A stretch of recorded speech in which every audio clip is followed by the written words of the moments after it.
Everybody, this is Dream, and today I'm going to be reviewing Soldiers HD. Toy Soldiers HD is developed by Signal Studios and published by Accelerate Games. It is $29.99 on Xbox and is an ID at Xbox title. And it is a strategy and tower defense game.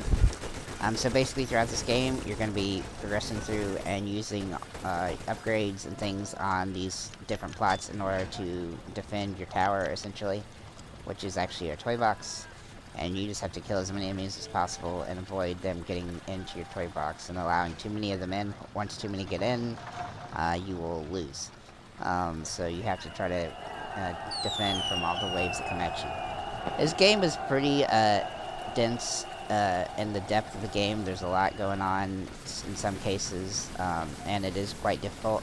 However, there are times where you just sit there and kind of wait for a while, which is a little strange.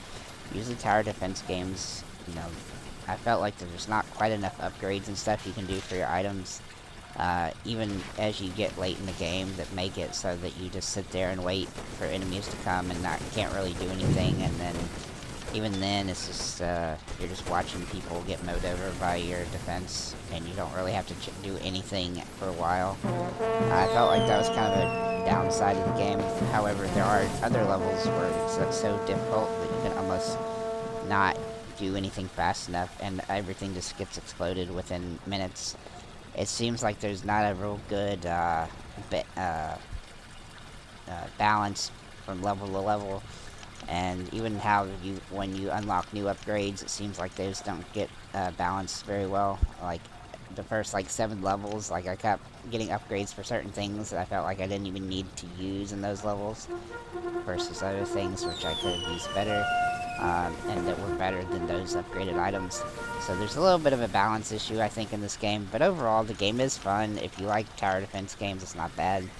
I don't think the price is all that great at $30, because it seems like it's a little bit overpriced for what it is. It's not the most complex game that you've ever played or anything like that. I think the other Toy Soldier games used to be a little bit cheaper than this one, and I think the original Xbox 360 games and stuff were actually on the arcade as opposed to on the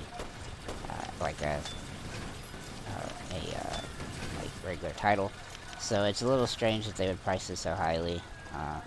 I would definitely wait to get this one on sale, but if you are into tower defense type games, strategy games, you will have fun with it. It's definitely a fun game. Everything works kind of the way it's supposed to.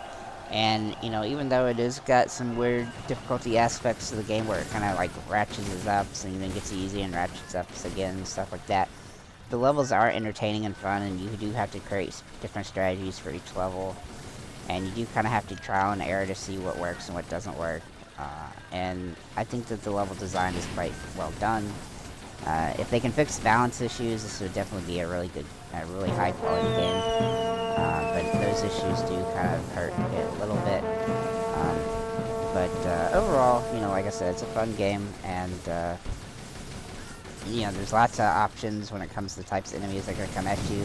Lots of options of different types of ways you can defend your tower.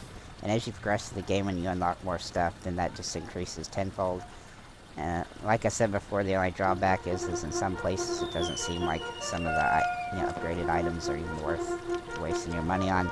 But it is a trial and error type of thing. You have to kind of figure out what works and what doesn't against certain types of enemies and different types of things. So overall, it's quite a lot of fun. I definitely recommend it from a fun perspective. But I do think maybe waiting for it to be on sale is probably the way to go here. Definitely probably priced up because of the Toy Soldier's name. Graphically speaking, the game is pretty decent. I could have expected a little bit better from a game like this, but it's not terrible. I mean, it's better than the previous games, as it should be. But it could have been a little bit better, I think. And I am playing on Xbox Series S, so maybe on the X it's a little bit better. But it isn't optimized for the X, so I think it's probably going to be pretty similar despite the game itself. That's pretty much all I got to say for this one. If you do pick it up, let us know in the comments if you did. Have a nice day, guys.